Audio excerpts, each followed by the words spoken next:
Today, we're going to look at one of the most misunderstood moments in the entire Gospel of Matthew, the encounter between Jesus and the rich young ruler. Most people read this story and think it's about money. But if you read it with spiritual eyes, the way Jesus taught all through Matthew, it reveals something far deeper. It reveals a contrast between flesh and spirit, between self-righteousness and spiritual poverty, between those who think they are good and those who know they are not. This single revelation unlocks the whole message of Matthew's gospel. So let's go slow. Let's go deep. Let's see what Jesus was really saying. Matthew chapter 19 begins with a question from the young man. Teacher, what good thing must I do to inherit eternal life? Right away, he reveals his mindset. He believes goodness is something he can produce. He believes eternal life is earned. He believes he is capable of doing something to make himself righteous. In the flesh, goodness is a performance. It is a checklist. It is a resume. So Jesus responds in a way that cuts deeper than the surface. He says, "Why do you ask me about what is good? There is only one who is good."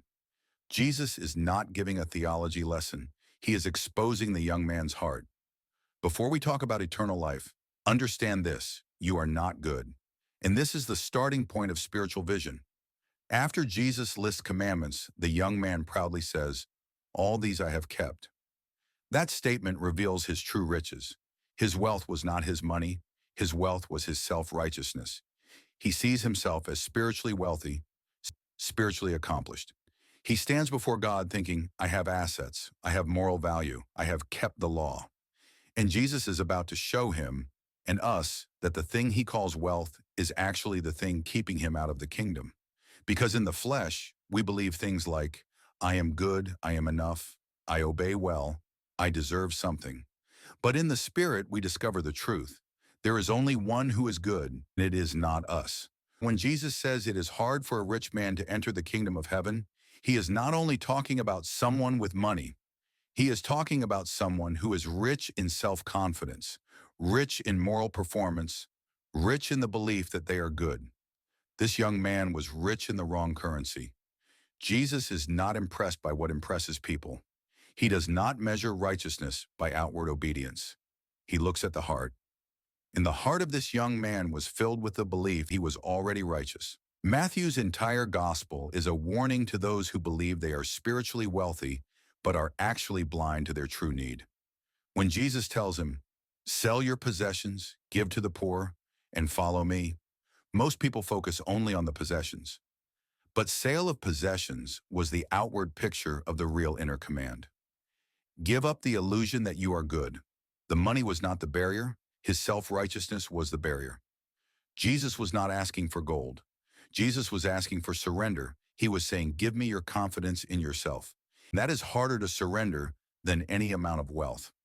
Some people will give God anything except their belief that they are good, because to admit you are not good is to become poor in spirit, and that is where the kingdom begins. In Matthew chapter 5, Jesus begins his teaching with the foundation. Blessed are the poor in spirit, for theirs is the kingdom of heaven. To be poor in spirit means you have nothing.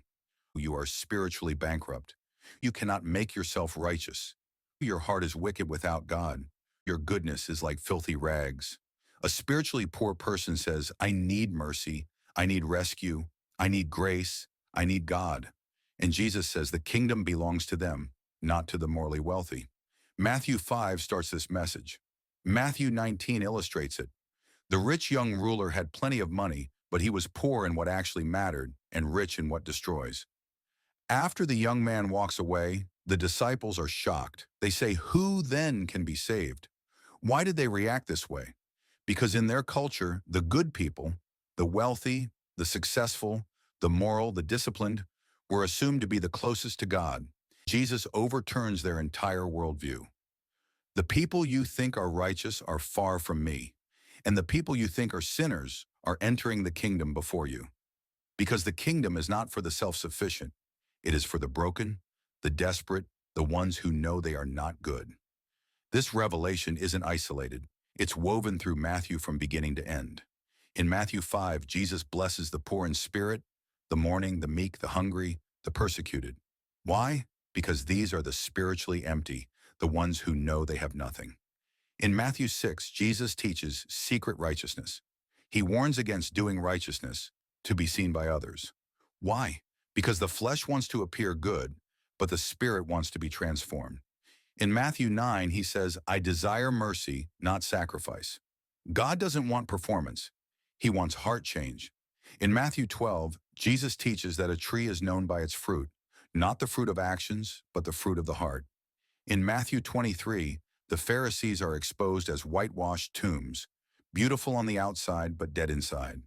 They are the ultimate rich young rulers, rich in self-righteousness but poor in spirit. And then in Matthew 19, the rich young ruler becomes the living picture of spiritual pride. Matthew is a journey from flesh confidence to spirit dependence, from I am good to there is only one who is good, from human effort to divine mercy. This is the message Jesus keeps pressing again and again. Now think about this. Jesus lets the young man walk away. He does not chase him.